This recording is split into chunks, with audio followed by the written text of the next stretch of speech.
EU leaders meeting in Brussels have endorsed candidates to fill the bloc's top jobs. They've nominated Ursula von der Leyen for a second term as president of the European Commission. Former Portuguese Prime Minister Antonio Costa will be the future head of the European Council, while Estonian Prime Minister Kaja Kallas is likely to become the next EU's foreign policy chief. Roberta Metsola, a conservative from Malta, is meanwhile expected to be elected for a second term as president of the EU Parliament, where some of the nominations for top posts have yet to be confirmed in a secret ballot. Correspondent Jack Perrick joins us for the latest from Brussels. Jack, is there any surprise in these nominations?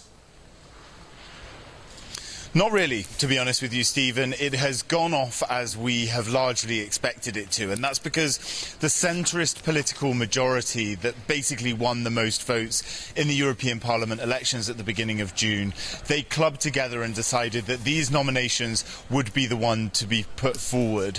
So now we know that Ursula von der Leyen, the European Commission President, will be nominated by the leaders here, but she has to go to a vote in the European Parliament where the 720 elected members, they get to decide whether they approve her or not, and they don't have to vote on political lines because it's a secret ballot. So she has to pretty much get the best part of 400 votes in order to get herself over the line. She can expect that her European People's Party, the political group she comes from, that they will approve her, but we don't know if all of the others, the socialists and the liberals that she needs the backing of as well in the European Parliament, well, whether they will all vote in line. It's not a done deal yet, but most people do expect that while it might be tight, von der Leyen will be able to secure those votes. Kaja Kallas, the Estonian Prime Minister, who's just been appointed the foreign policy chief, she'll have to go through the same thing. Antonio Costa, though, he doesn't have to do it. He gets his job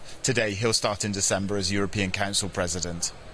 We know that 5 years ago that vote for von der Leyen was actually quite close. It looks to be close again this time. What is going to be necessary to bring her over the line?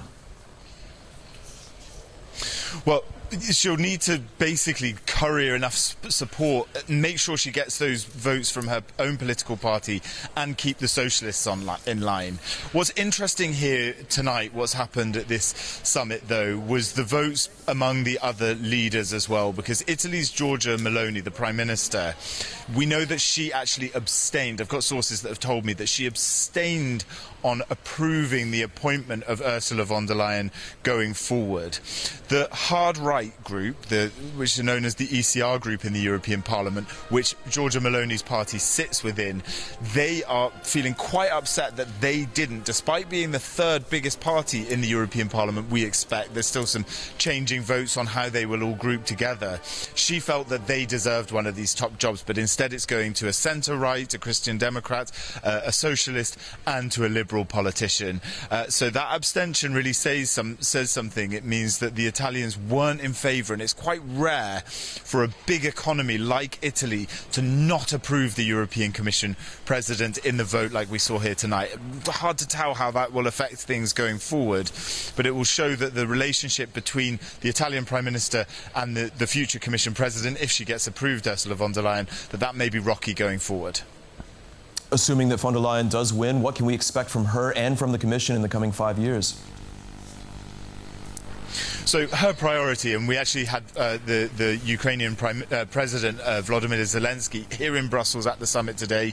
Her priority is to get Ukraine in the European Union. We saw their membership talks start, but that will have to overcome a veto specifically by the Hungarian Prime Minister Viktor Orban, who has basically said he's opposed to everything that's happened today, including von der Leyen's nomination, including many of the other things that have happened. The Hungarians are often opposing things, but nobody was able to veto this. She'll also try and get her Green Deal back on track. There was sort of chips away of some of the Green Deal agenda to try and make the European Union the first climate neutral continent. That's the priority for Ursula von der Leyen.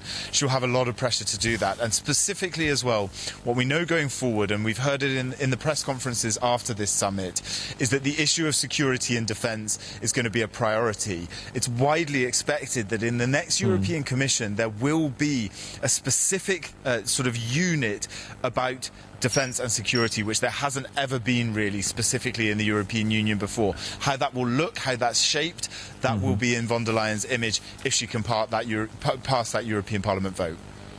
DW's Jack Parak in Brussels, thank you very much.